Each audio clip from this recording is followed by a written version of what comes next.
ఆంధ్రప్రదేశ్ను హరితాంధ్రప్రదేశ్గా తీర్చిదిద్దడమే సీఎం చంద్రబాబు లక్ష్యమని Sullurpeta TDP incharge మాజీ ఎంపీ నెలవల సుబ్రహ్మణ్యం అన్నారు.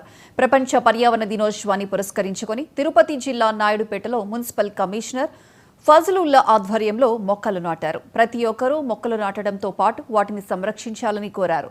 ప్లాస్టిక్ను నివారించి పర్యావరణాన్ని కాపాడాలని పిలుపునిచ్చారు.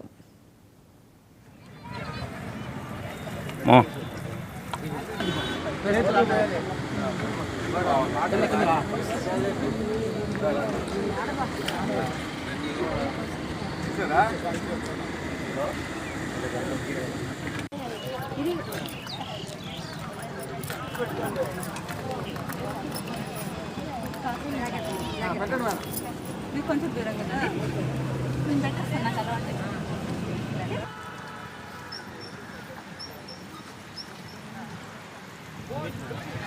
ప్రకృతిని కాపాడాలనేది ఆయనకి.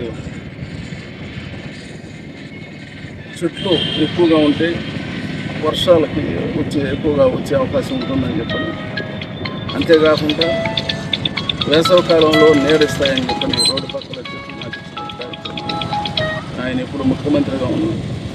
క్లీన్ అండ్ గ్రీన్ పేరుతో అప్పుడు చేశాడు. మరి ఈరోజు హరితాంధ్రప్రదేశ్లో ఆ నినాదం తీసుకుని ఈరోజు రాష్ట్రం అంతా మొక్కలు నాటడం తర్వాత హరితాంధ్రప్రదేశ్ని ఏ విధంగా తీసుకురావాలనే ఉద్దేశం తెలుస్తూ ఉంది. మరి మనం కూడా ఈ యొక్క మొక్కలు నాటే కార్యక్రమంలో మేమందరం కూడా పాల్గొని ఈ మొక్కలు నాటే కార్యక్రమాన్ని దిగ్విజయం చేసిందండి.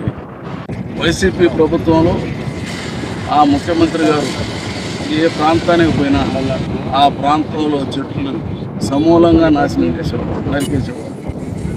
జగన్మోహన్ రెడ్డి గారు చెట్లు నరికేస్తే చంద్రబాబు నాయుడు గారు ఈరోజు చెట్లు నాటి వాటిని పెంచే కార్యక్రమం చేస్తారు.